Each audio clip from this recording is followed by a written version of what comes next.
Loan അടവ് മുടങ്ങിക്കഴിഞ്ഞാൽ വിളിച്ച് ശല്യപ്പെടുത്തുകയോ ഭീഷണിപ്പെടുത്തുകയോ ഒക്കെ ചെയ്യുന്ന ബാങ്കുകാരോ ഫൈനാൻസുകാരോ മറ്റ് ധനകാര്യ സ്ഥാപനങ്ങളോ ഉണ്ടോ? ഇന്ന് നമുക്ക് അവർക്കെതിരെ എന്താണ് ചെയ്യാൻ കഴിയുന്നതെന്ന് നോക്കാം. Welcome back to my YouTube channel. എന്റെ വീഡിയോ നിങ്ങൾ ആദ്യമായിട്ടാണ് കാണുന്നതെങ്കിൽ ചാനൽ സബ്സ്ക്രൈബ് ചെയ്യുക. തുടർന്നും ഇതേപോലെയുള്ള ഇൻഫോർമേറ്റീവ് ആയിട്ടുള്ള വീഡിയോസിന്റെ നോട്ടിഫിക്കേഷൻസ് ലഭിക്കുന്നതിന് വേണ്ടി ആ ബെല്ലൈക്കൺ കൂടി ഒന്ന് പ്രസ് ചെയ്യുക.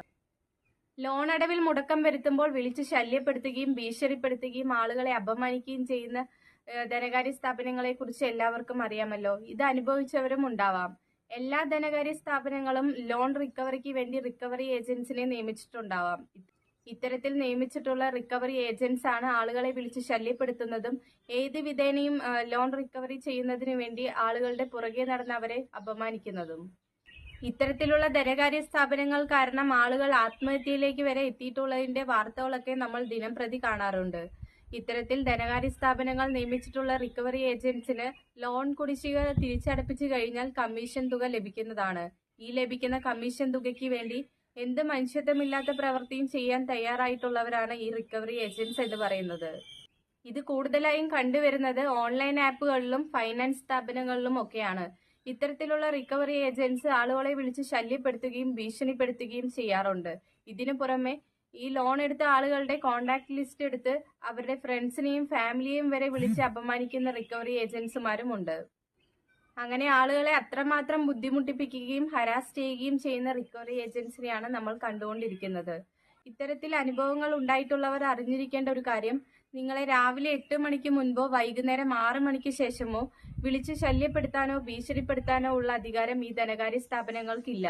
ഇത്തരത്തിൽ ചെയ്യരുതെന്ന് RBI കർശന നിർദ്ദേശം നൽകിയിട്ടുണ്ട്. ഇത്തരത്തിൽ ചെയ്യുന്ന ധനകാര്യ സ്ഥാപനങ്ങളെ കണ്ടെത്തി കഴിഞ്ഞാൽ അവരുടെ ലൈസൻസ് തന്നെ RBI റദ്ദാക്കുന്നതാണ്. പിന്നെ RBIയുടെ മറ്റൊരു നിർദ്ദേശം, ആളുകളെ മാധ്യമങ്ങൾ വഴിയോ സോഷ്യൽ മീഡിയ വഴിയോ പോസ്റ്റുകൾ ഇട്ടും വാർത്തകൾ നൽകിയും അപമാനിക്കരുത് എന്നാണ്. ഇത്തരത്തിൽ ചെയ്യുന്ന ധനകാര്യ സ്ഥാപനങ്ങൾക്കെതിരെ RBIയുടെ നടപടി ഉണ്ടാവുന്നതാണ്. മിക്ക ബാങ്കുകാരും ലോൺ അടവ് മുടങ്ങുമ്പോൾ ആളുകളെ വിളിച്ച് ആദ്യം പറയുന്നത് നിങ്ങളുടെ വസ്തുക്കൾ ജപ്തി ചെയ്യും എന്നാണ്. നിങ്ങൾ ഒരു കാര്യം മനസ്സിലാക്കുക, അങ്ങനെ ആർക്കും ഓടി വന്ന് നിങ്ങളുടെ വസ്തുക്കൾ ജപ്തി ചെയ്യാനൊന്നും സാധിക്കില്ല.